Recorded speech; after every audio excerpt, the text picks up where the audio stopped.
My name is Paula Swenson, and I paint houses for a living, and I've done that for about 20 years maybe. I was 11 and my dad started taking me painting. In the ninth grade, I lived with my mom and stepfather, and he was taking some high school kids to another town where my father happened to live to do some kind of school function. And if my mom said if I kept my grades up, I would be able to go and stay with my dad for those days.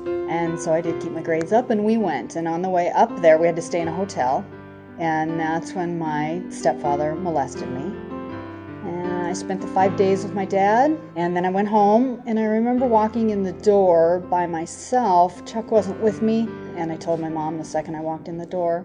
And then decisions were made that my sister and I would move for the next school year and live with my dad.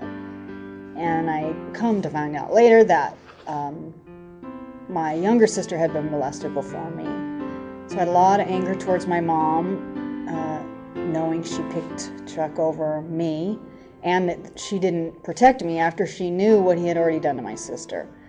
The way it affected me most was, it's like a switch. I always tell my husband I just can't flip the switch back on.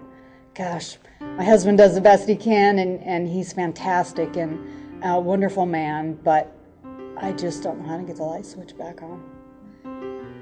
Well, my sex life is not healed. Yeah.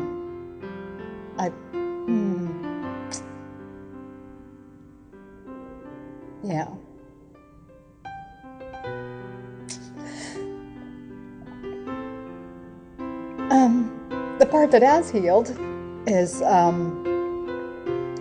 my mom and I. Of course, I was mad and it was terrible for years and years, and she wasn't a Christian, and kind of, but not really. And she'd say, Paula, you need to forgive me and forgive Chuck, not for our sake, but for your own sake. God knew I needed to forgive, and the anger that I carried with that, I think he knew once I forgave that so much would be better, and he pushed me somehow, and little seeds planted here and there by people who said little things, and I just realized I had to do it, and I'm just so thankful. Prayer, and God are really the two things that'll help you the most.